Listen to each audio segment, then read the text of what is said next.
All right.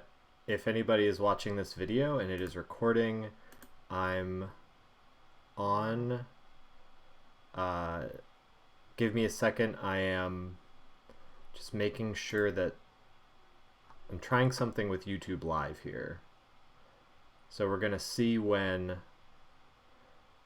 it actually... There we go. Okay. It says La Mancha live stream, but I really care less about the title, and so we're gonna see when... I'm gonna turn my sound off so I don't have like crazy double stuff going on. Yeah, we're gonna try to see A, if people join chat, but also B, if what that would be like to lecture with. So if you are watching this in the future, hello people of the future. I hope the world is still green. Cool. All right, this seems set up. Hello. Welcome to lecture number 3, Procedural Rhetoric in the Magic Circle. Some of you are probably like, what the heck does all that mean? Those are words. Those are words that presumably have meanings and context. And so today, what we're going to talk about, this will be one of our last really theory-heavy lectures in this series. And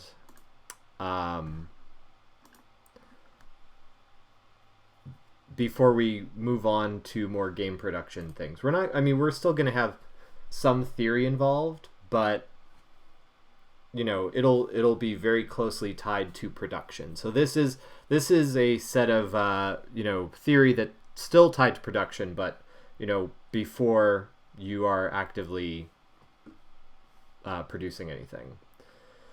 So what is this about? Well, today what we're going to talk about, the core is going to be 2 concepts, even though that will let us spin off into a few other examinations. So the first thing is procedural rhetoric. We're going to talk about what is it. We're going to talk about how, because everything in this class is cumulative, I'm going to try to show you how everything we've talked about, rules, feedback, systems, interactivity, feeds into this idea of procedural rhetoric. And then we're going to talk about psychology in games. I'm going to say right now, I'm not a psychologist. I work with actual psychologists who design and study games.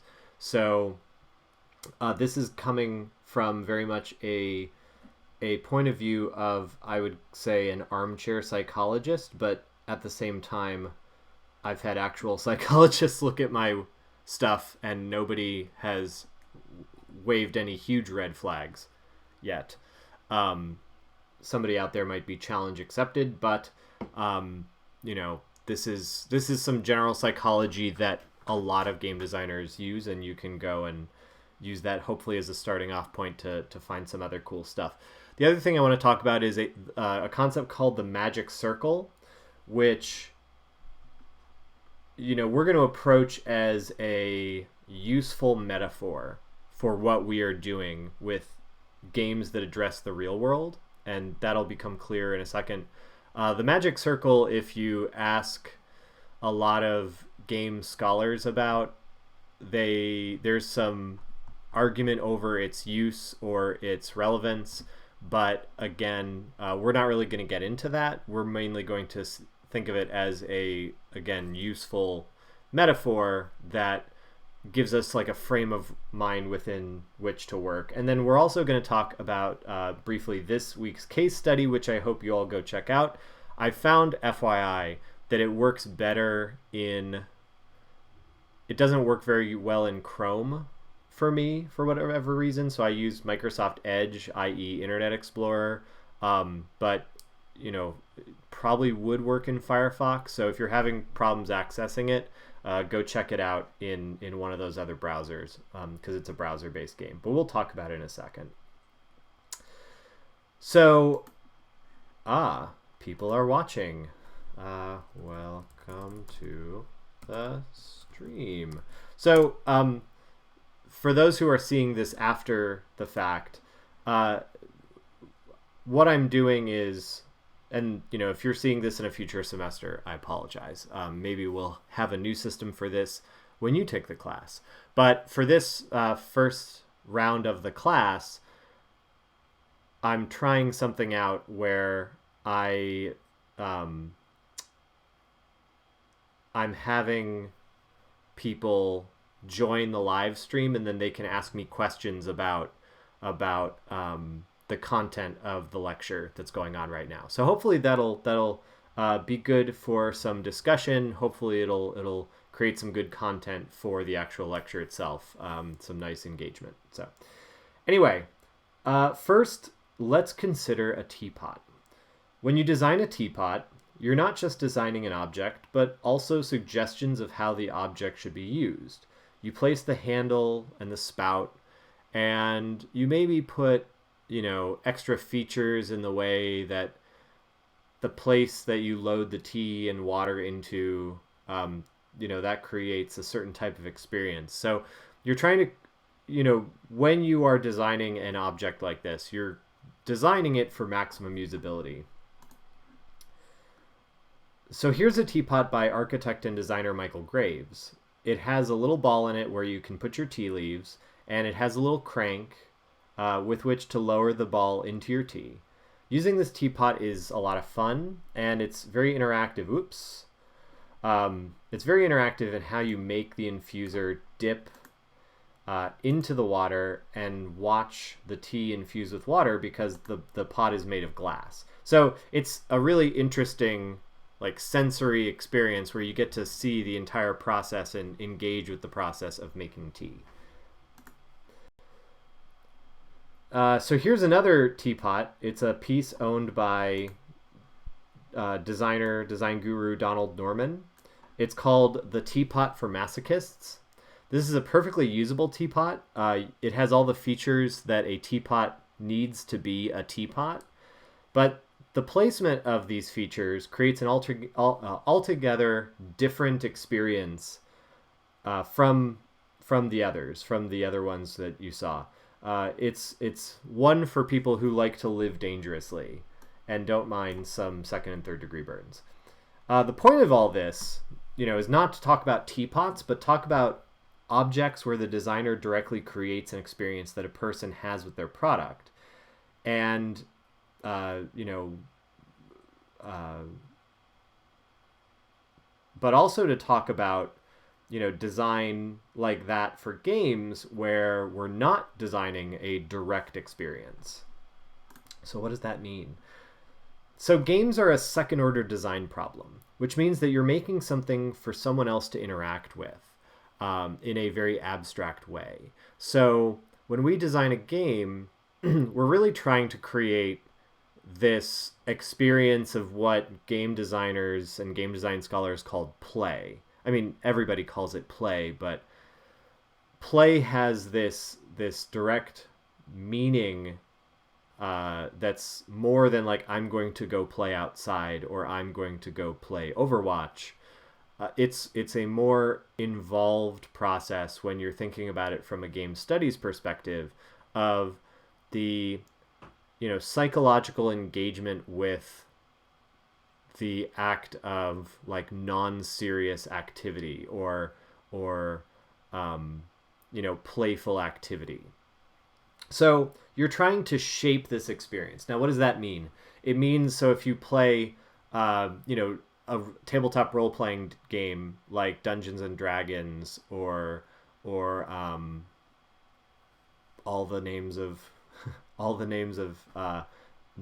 Pathfinder. There we go. That was the other one I was trying to reach for. If you play one of those, there's a good chance that, in playing those games, or even if you play something as simple and ubiquitous as Cards Against Humanity, there's a good chance that you are having experiences that are not written in the rule book that nonetheless, factor more into your enjoyment of the game than the actual engagement with the rules. So, Cards Against Humanity players are going to remember all the funny, silly, often very, or maybe like offensive jokes that were told through interaction with the rules of the game. So you as a game designer are creating those rules, and the components, the cards, the text on the cards, things like that. Whereas you're not, that's not the, while the players are directly interacting with that, they're also having this other more abstract and ethereal experience that comes from playing your game. And that's the second order design problem, is you're trying to design that other experience, the playful experience, through another thing. So that's why it's second order. Is like first order is the component of the game itself. Second order is this abstract thing that emerges from the game that we call play. So again, games don't really work in a direct way. It's not like using a teapot. I guess the equivalent of the teapot is like maybe the third degree burn you get if you use the teapot for masochists to pour scalding water on yourself. But typically objects are a first degree design problem. And again, that's us making the controls and the choices about input. But once we put players in front of them, they're going to do whatever they want. And sometimes that is that's really productive, and sometimes it's not as productive. So here's a good example. The rules of this is Team Fortress 2, but the rules of Team Fortress 1, the physics system of that game, led to a bunch of little quirks that were later embraced first by the community and then by the designers of Team Fortress 2. One of the examples being rocket jumping. That was something that you could do almost accidentally within, older first-person shooters, but that became, embraced to the point of being in promotional materials for later games in both the genre and, in Team Fortress's case, the series. So what players ultimately do with your rules is up to them. This is what second-order design is. You design rules, but play happens organically and emergently, meaning that it emerges from the rules you create.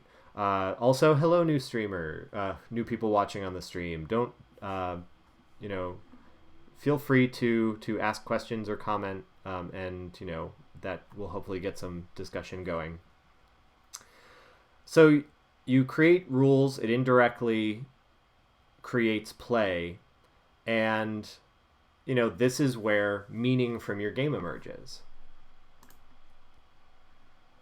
So in the first lecture we talked about the art game, the parody art game from the Stanley Parable, how it was making a really smart joke about supposed meaningful games that used lazy meaning to get around lazy development practices. So these games are examples of, we talked about why they failed for a number of reasons, but second order design is a big reason why they do not do well, is that they are designed poorly to create organic play experiences. As we discussed, often these games are created in such a way where they don't really address a game's need to be a product that's downloaded by somebody from far away. They might be released as that, but they don't really take that into account when the design is put together. They're really made so that any shortcomings that are there can be covered by the creator standing directly next to you and explaining the game to you. Again, as in the parody scene in Stanley Parable.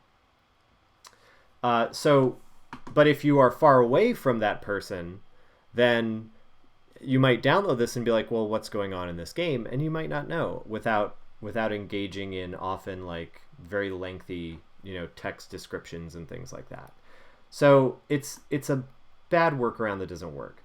To be good at second order design in games means that you don't need, you should be making your games so that you are not next to them.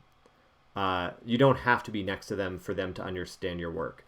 In commercial games, this often means designing a good gameplay tutorial or providing lots of information to the player, whether that be through like in-game, how to play pages, or a character that communicates with the player in some way, or with the player character and gives you tips, things like that.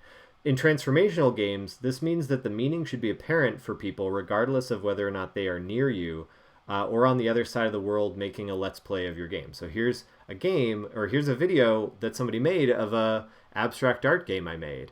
And lots of playtesting was involved to make this game that was ultimately about a triangle fighting a circle and having to, interact with different squares in order to accomplish that goal.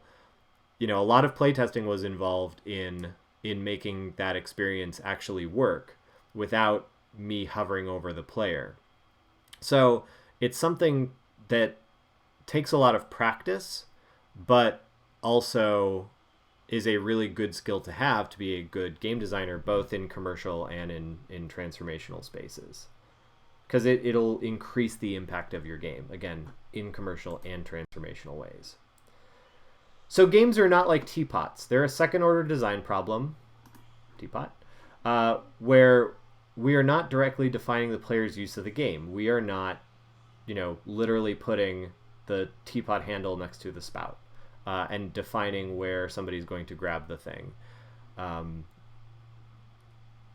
This is true for both commercial and transformational games, but it's really important in transformational games where we not only have to create something that's satisfying to play, but also have it carry a message that must be discernible by any player. And you're going to notice that I'm using language from previous lessons, like discernible, as in, meaningful play, as elements of a game that are discernible and meaningful, and observable by players. So this is where procedural rhetoric comes in. This term was coined by game developer and scholar and noted ice cream maker Ian Bogost, and explored in his book Persuasive Games. So, FYI, this book is amazing, and it's another example of a book that I would say, get the book and keep it on your bookshelf. It's definitely worth it. It's definitely really wonderful, and it's written very well and makes some really good points about game design in general. So it's a book that I would say will make you a better game designer. So Bogost defines procedural rhetoric first by exploring its component parts, procedure and rhetoric, to connect this idea with the broader cultural landscape outside of games. So to discuss procedure, he uses the definition coined by media scholar Janet Murray. And by the way, you're going to notice that I name drop a few scholars. That's with the goal of having you know who they are, but also maybe, going and looking that up and seeing what the work that influenced this is. I want you to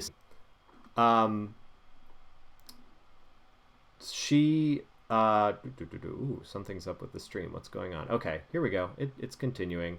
All right, it indicates that it is still streaming. Sorry for that. So Janet Murray says that the defining ability, usually of computer software or interactive media, is to execute a series of rules. So this is really tied to the idea of rules, feedback, interactivity, and systems that we talked about in other lectures. So again, it's a thing that you interact with and then it gives you feedback. So that's what she's talking about with procedures. Bogost then describes rhetoric as effective expression, or the ability to use different means to communicate and persuade. So the classic idea of rhetoric is, somebody like the statesman Cicero speaking in front of the Roman Senate, using particular hand gestures and phrasing to engage in a formal process known as rhetoric. But as Bogost points out, rhetoric can also occur in writing, in art, in graphic design, often in like textual, auditory, or visual means as well. So in building that foundation, he then puts it together as procedural rhetoric, the practice of using processes persuasively. So basically using rules and feedback for persuasive or expressive purposes. In this way, the way we design our games, which is, again, implicit interaction, pulling from the previous week's lessons, can directly have persuasive or expressive purposes. So let's see how this is done in popular games, in commercial games. An easy thing to observe in those games is a game with a morality system. A lot of games have what are often considered very cheap morality systems, light side, dark side. And some games let you literally be good or evil, but some, like The Legend of Zelda Ocarina of Time, or the whole series, but we're going to look at Ocarina of Time here. They make you be a hero. You can't become an evil version of Link in those games. So the game sometimes gives you the illusion of choice. So at one point in Ocarina of Time, Zelda will be like, "Hey, Link, will you save Hyrule?" After you discuss like the bad guy coming to do bad guy stuff. So she says, "Will you save Hyrule?" And you have the option of saying yes or no. So let's presume we say no. What happens in Zelda is that this does not branch off into an alternate timeline or an alternate story path where you maybe get control from Ganon and then become the Dark Lord yourself. What it does is it initiates a text tree where Zelda gives you some more background. She says, "But Ganon will destroy the world. Will you save Hyrule?" You can't. You can say no again, and be like, "No, I really don't want to do that." But really, she keeps coming back to it, and eventually you have to say yes, and then to make the story go forward. So this is how procedures of games enforce concepts like heroism in an epic adventure, and trying to stick to a set story. But we can do the same for teaching or expression. So this another central concept is the core mechanic. And we talked about rules, but core mechanic is like the most important rule, or one of the most important rules. And the idea of it being the most important rule is that it's a mechanic that's repeated again and again. It's the basic thing of a game. So if you had to say that a game was about one thing, this is the one thing you'd say the game was about. So, and in case you haven't noticed, and this isn't me being a Nintendo fanboy, though that's certainly sometimes true, I usually go back to commercial games so that presentations like this are relatable, but also games that have like a element of timelessness to them. So we're going to look at Super Mario Brothers. The core mechanic in Super Mario Brothers, which a lot of people have played, it's very easy to go play Super Mario Brothers. The core mechanic is jumping. So let's assume it's jumping. So we need to look at how jumping is repeated. So repetition is a big part of core mechanic, and it's a big part of procedural rhetoric in that you should be engaging with a system again and again to really get to explore it. So it's repeated and reinforced throughout the game. So first of all is the jump itself. When you jump in Super Mario Brothers, you hear a rewarding boing sound. So let's get that in there, and let's play the boing sound. It might not play. I don't know what's going on. Okay, so it goes boing. As the character changes his animations when he jumps. So that's kind of nice. That's interesting. That's appealing. No other action in the game that Mario does, besides throwing a fireball, has its own sound effect. There are also things to jump over, pipes and pits, or at, like the question blocks. The game is inviting you to take this action. It's giving you scenarios in which the action of jumping is important and necessary, inviting you to engage in its core mechanism again and again. And then after all of these things, there's usually a reward for some jumping related activity. If you jump at a question block, you might get a coin or a super mushroom or some other power up. If you jump on an enemy, And this reinforcement, this repetition, and the way that users are invited to engage these things brings us to the psychology of these interactions. So it's outside of the scope of this lecture to discuss all the ways games use psychology. And again, I'm really more of like a amateur armchair psychologist. But there are three basic ones that I usually look at that game designers can use, in their work. And we're going to focus on behavior theory, aka, oh my goodness, operant conditioning. We're going to look at the Montessori teaching method, and then we're going to look at a teaching method known as constructivism. So there are a few scholars within the area of behavior theory, and behavior theory is the observation of behaviors in living organisms. But we're going to focus on B.F. Skinner, who developed the concept of operant conditioning, where behavior is modified based on various types of external feedback. So he used a tool called the Skinner box to test some of these theories, where a rat would be placed inside of a box and then be given food for responding to certain positive, by pulling a lever after certain stimuli, and then being punished when they pulled the lever at the wrong time. Basically, if the rat just tried to pull the lever all the time to get food, then he would be shocked. But if the rat pulled the lever when a light was turned on, then that would be rewarded with food. Keep in mind this was the early 20th century, so it all sounds very gruesome today. So this showed three different types of reinforcements. Positive reinforcement, which is a reward for favorable behavior. Again, light comes on, rat pulls lever, food comes. Negative reinforcement is rewarding favorable behavior by eliminating negative conditions. So, they would send a mild electric shock into the floor that would be persistent. The rat would pull the lever, the shock would go away, which, again, I realized in 2019 sounds very gruesome and is.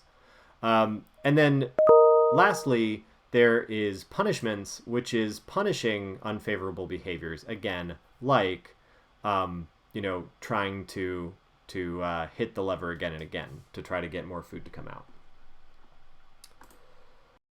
So what does this have to do with games? Well, games have rewards. Games have lots of rewards in them. Some games, and we'll talk about this in a future lecture, use rewards as the only means of creating a game-like experience, and are in themselves even criticized as Skinner boxes.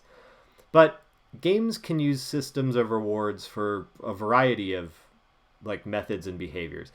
There's a comment. Many mobile games utilize the Skinner box to create and enable addictive behaviors. Yes, that is exactly what I'm talking about. So your Farmvilles, your Tiny Towers, your games that use in-game currency to try to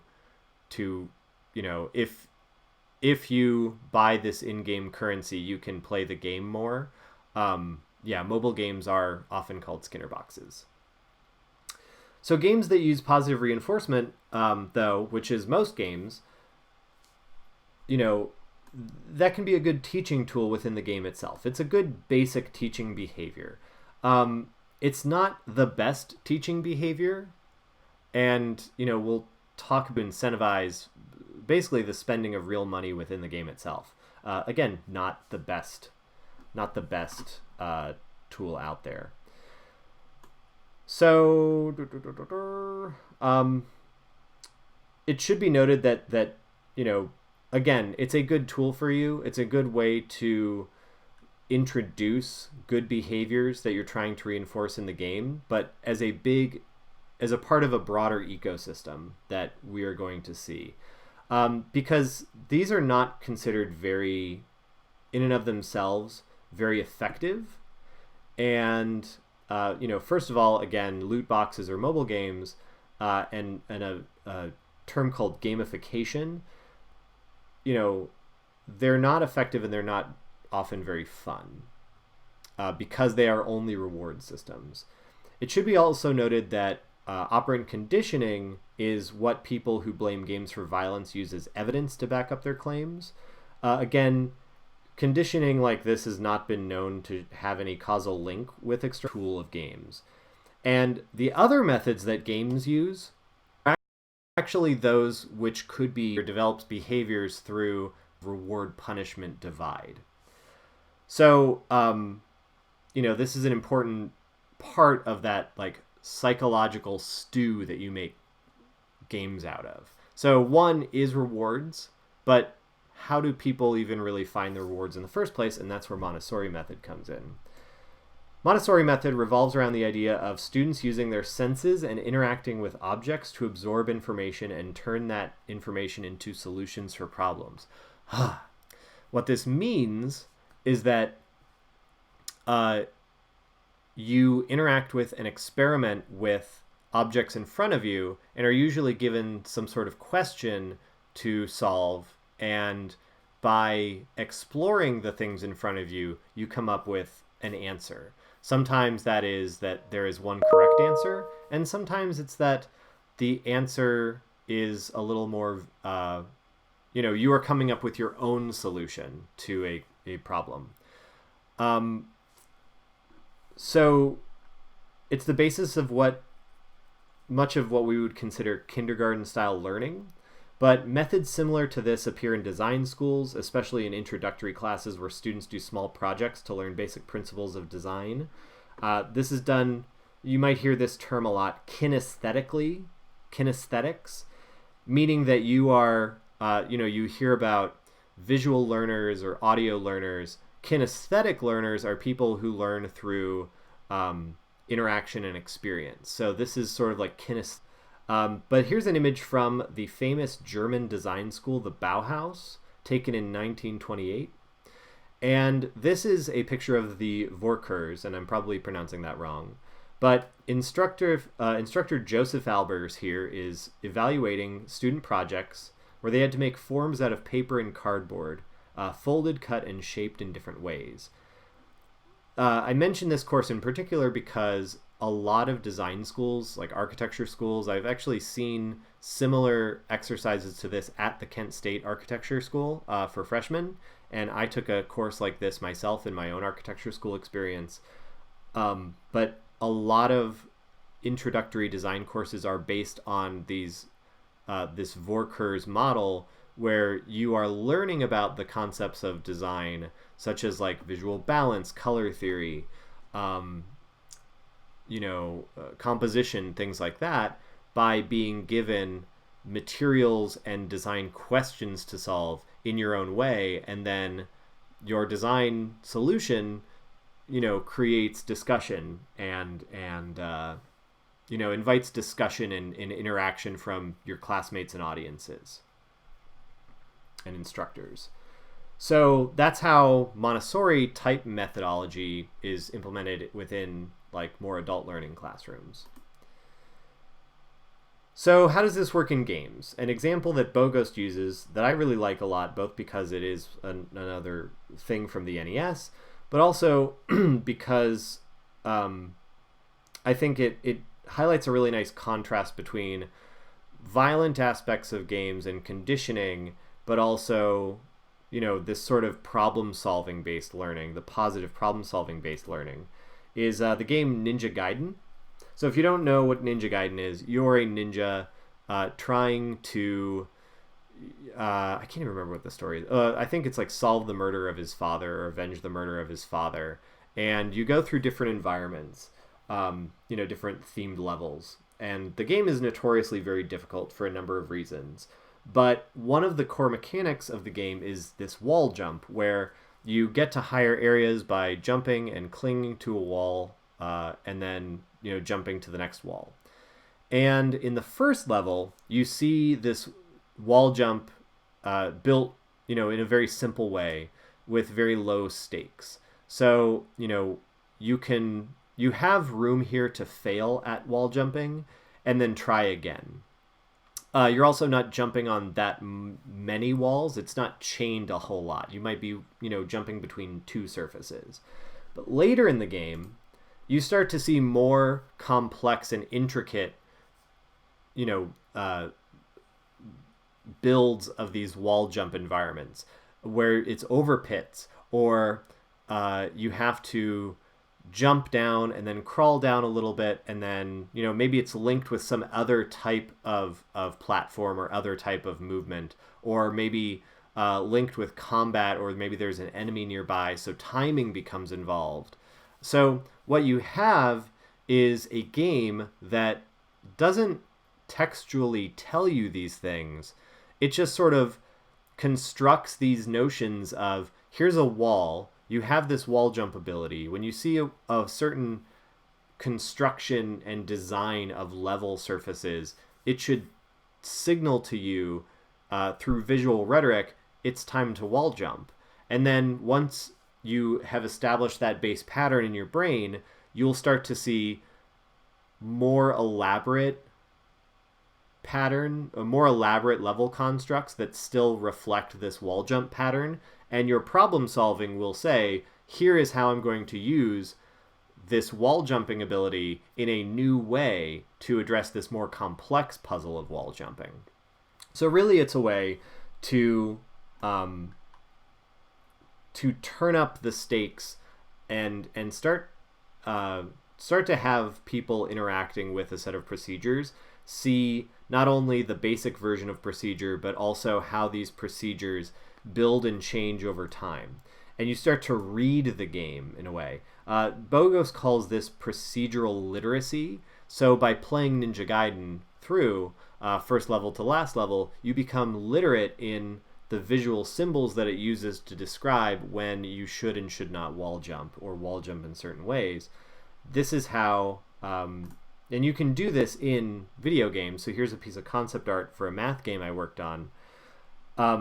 Imagine if these indicators were aligned with game mechanics that involved educational or transformational ideas.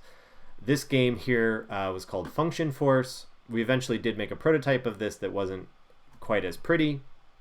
But the game is basically a shoot 'em up style game where you could change your beam by manipulating the coefficients on different types of function equations. So by manipulating these things, you could change the graphs and solve in-game puzzles like shooting around an enemy that has a shield, or activating switches and things like that. So, those are an example of a procedure that you might give players the agency to explore through experimentation, and then use that system to find solutions to in-game challenges, in this case, giant cyborg dinosaurs.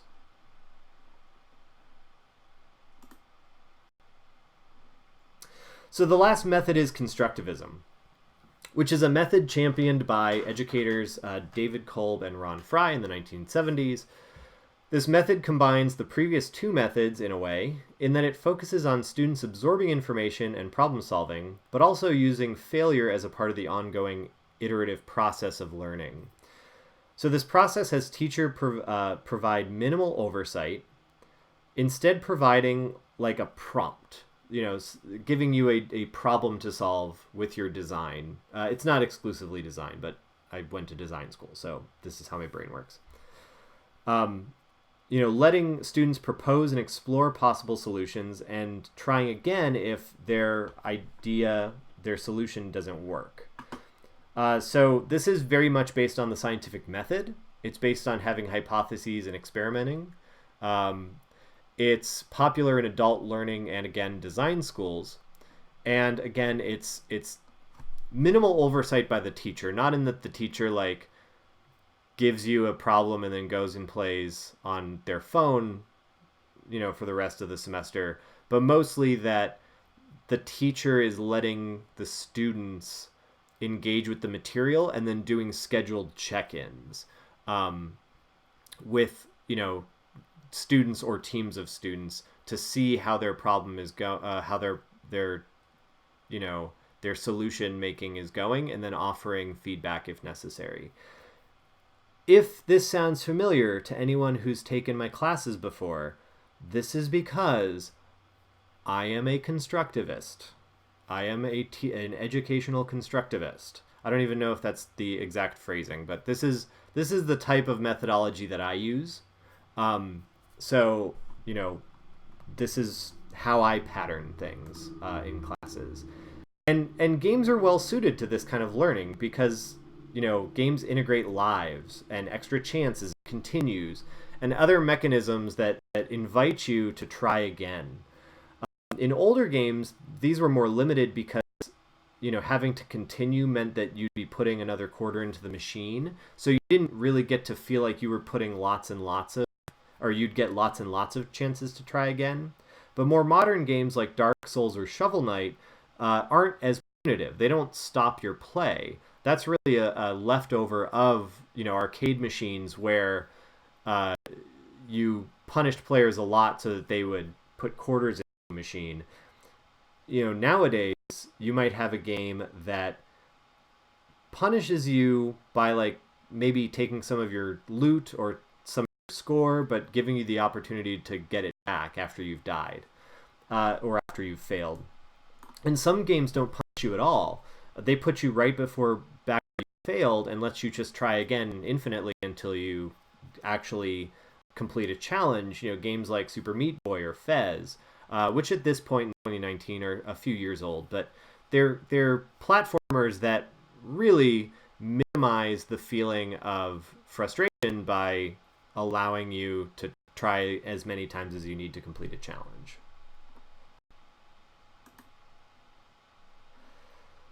So in this week's case study game, Windfall by Ian Bogo's company Persuasive Games, see how that works. We're talking about Bogo's work and then using a Bogo's game. You're a power company installing wind turbines and trying to hit particular energy goals. Bogo's games allow for lots of exploration of a topic.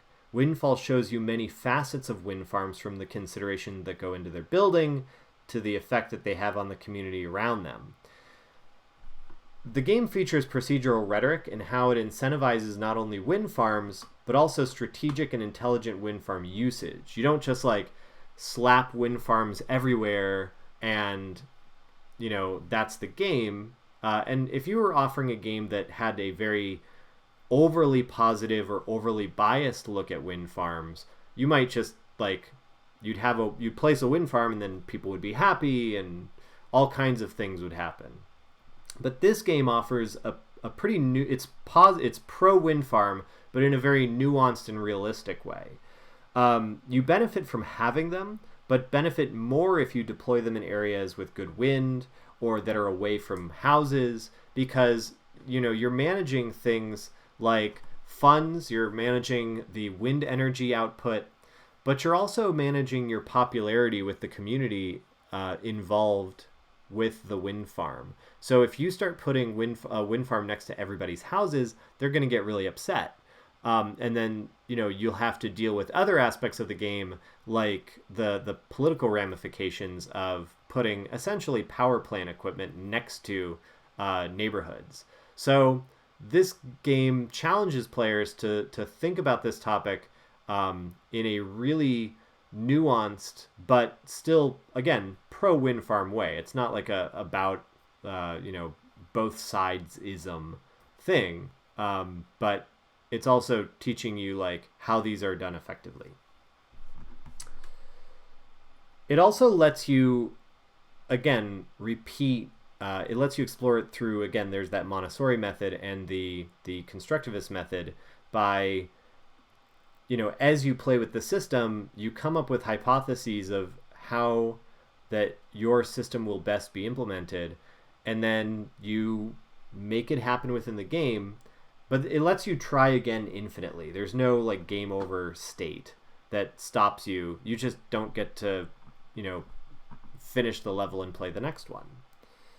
So it gives you lots of information to teach you about the topic. It also doesn't railroad you towards a solution. So there's a game development term, railroading, where, if, again, this was more of like a propaganda type game, you would put like a set of wind turbines in one very particular place, and then it would just like lavish, positive reinforcement on you. That's not what this is about. This is a game that really lets you dig deep into, what still an abstracted model, but a model nonetheless of the different factors in play when you're dealing with wind farms.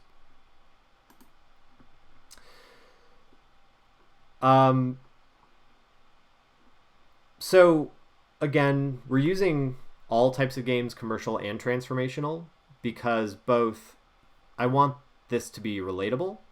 I want there to be a timeless quality to it, an evergreen quality, so I don't name drop something like Fortnite and then, in 5 years somebody takes this class and is like, people aren't playing Fortnite. What was Fortnite? Um, I want it to be relatable in that way, but I also want you to see that it occurs in all types of games. That these concepts can help you make both commercial games but also transformational games. And they're not really different. It's just how we define them, how we engage with these things will help us make transformational goals happen in games. So what distinguishes a transformational game from a commercial game, beyond how they're sold in many cases, though I've seen transformational commercial games, is that,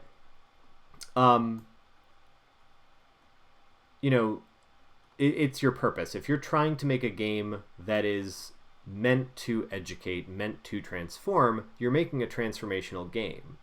And this can be sold and produced in many different ways.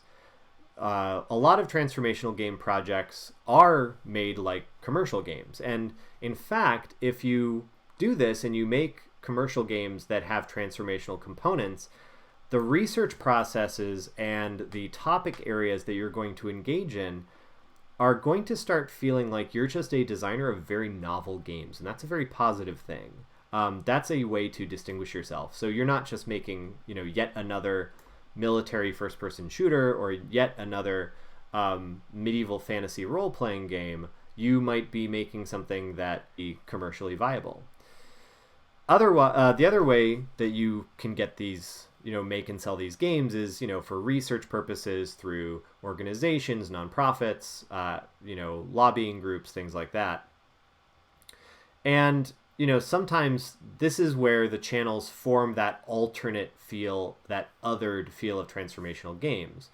And I say this because I really want you to think about this concept here, the magic circle. Well, what is it? And I want you to engage and make intelligent decisions based on this concept. So the concept is first described by historian Johann Huizinga in his book Homo Ludens, and later expanded upon by in your textbook by Salin and Zimmerman. In short, the magic circle is a theoretical reality inside of a game, where the rules of the game are the laws by which this reality works, and sometimes, and this can happen sometimes contrary to the rules of the real world, and we'll get into that in a second. For example, in this diagram, kicking a ball into a net outside of the context of a game is just that, kicking a ball into a net. But within the magic circle of a soccer game or football, the kicker has scored a goal and moves their team towards victory. And that has a very different meaning when you're within the context of a game. Because again, remember, the game inside the magic circle is its own other world, other realm or reality. It's not a technical piece of game making. This isn't something that you can program. It's for our purposes, it's a useful metaphor. But the idea that there is a frame of mind one adopts within and outside of a game is useful. And again, going back to that idea of the markets through which these games are sold, it gives us an important lens to see how we want our games to react with the real world around them. If you just have a game and you're creating a magic circle to be an escapist environment, maybe that's when you create the medieval fantasy role-playing game. You're creating a game that is supposed to be a maybe distraction or a a alternate experience to being in the real world. There's lots we can discuss about the reality of whether or not that's true. We're not going to get into it, but that's one way of thinking of the magic circle, is this sort of like protected place. But if we start to blur the lines of this magic circle, we can start to see where the input, the things that you have coming with you when you go into the game. So here, the diagram creator has highlighted necessary knowledge, mandatory with gameplay. So the things about you and your life that flavor the way you think about content is brought into the game. So, as with any artistic medium, art, dance, drama, literature, games are consumed by people who bring their own thoughts, opinions, biases, and experiences. The game occurs, and this experience somehow shapes further interactions with the real world. This is what we're talking about with blurring that line. So the output in this diagram, think about your output. Is it for our purposes, we want there to be learned topics, educational results. And that time within the game is important because, as we've seen, we can have games that do a lot to explore topics. Games allow us to take on roles that we otherwise could not. Hero, adventurer, doctor, detective, superhero, or even taboo ones like Dark Lord or criminal. And for what it's worth, more studies show that even games with negative themes or that include imagery, imaginary violence, not only do not have a causal link to real-world violence, but also help people understand or cope with negative emotions by interacting with those images. And FYI, if in the course of anything anybody, does challenge you upon games and violence, go talk about the IGDA Anti-Censorship Committee Special Interest Group, the book Grand Theft Childhood, which explores the way that games can be beneficial and relieve stress, and also a recent, as of, again, 2019, Oxford University study that finds no relationship and actually questions the methods of studies that claimed to find relationships, even though it was never really conclusive. So by entering the magic circle of these games, even those that include imaginary violence, we can have beneficial effects. And as we've seen, the game's use of a complex blend of psychological methods to express meaning in highly effective, they can express meaning in highly effective ways. Games that consciously affect or address the real world blur the line and blur the boundary of the magic circle between the game and the real world. They use procedural rhetoric to, create meaning, to engage with players, and then use the ability to build procedural literacy to hone and enhance the player's understanding of the world around them and the problem that's trying to be solved through the game. So it's making it so that the game and the real world are not totally apart. The game is not totally of the real world, but it's also not totally of the game world. It's impactful in a positive way. So that's the lecture for today. This week's project assignment is for your group, which you have formed, I hope, to create an outline for your paper and submit it as a .doc. For research, I'll talk to each group individually, but generally, you should look at any and all relevant scholarly work or operational work on the topic. For example, if you're doing a game advocating for wind farms, as in Windfall, you'd find organizations that advocate for the use of wind energy, find data or studies they've published, papers they've written, and other trusted sources on the topic. Be careful when using journalistic sources, as you want to avoid opinion pieces and stick to real reporting. You should also research games like ones that you want to make, both commercial and educational, as they may give you ideas for your own work, and try to see if games have been made about the thing that you're doing, or games. For example, there was one game that I saw on the board that was a game that, included community engagement, like, actual walking around the community and things like that. Former coworker of mine, Ben Stokes, that's what he does. He makes games that, include use the community as almost like the play environment of the game. And playing the game is also engaging the community. So, that's a type of game design. You might look at scholars that engage in, games about the thing that you want to make a game about. They're out there.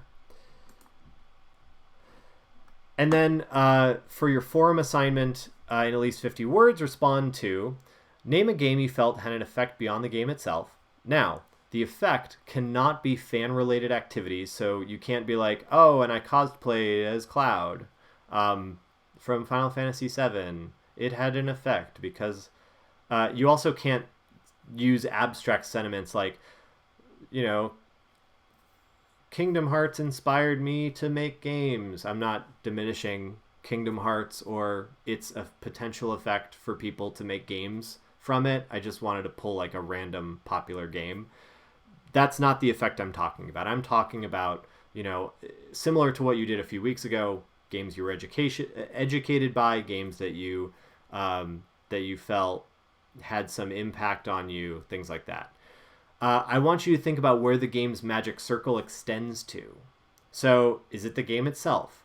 Or by being an educational game, did you have maybe a teacher that had you play the game and then you discussed the game afterward, like a history teacher with Oregon Trail? So maybe the magic circle starts to extend outward from beyond the computer and to the classroom. If you're a sports fan, the magic circle of like sports, the idea of that is very fascinating because it's like, is the field the magic circle? Are the stands in the magic circle? Is the radio station that broadcasts the game, that comments on the game, that has morning hosts arguing with each other over the game in the magic circle? Is your couch where you watch the game on TV would sit? What are some activities or rules or psychological interactions you might include in your own games to make them impactful? So this is almost brainstorming, but talk about your potential game in terms of these things we talked about. What could you put in there? This is where I want you to brainstorm for your project. And can you name a game that made an argument? Again, very similar to the first bullet point here, but I specifically want you to talk about argument. You could have it be both for the first and last bullet point. But, think about that. Think about how games make arguments. That's it. I hope you enjoyed this, and I look forward to seeing you in class. Have a good day.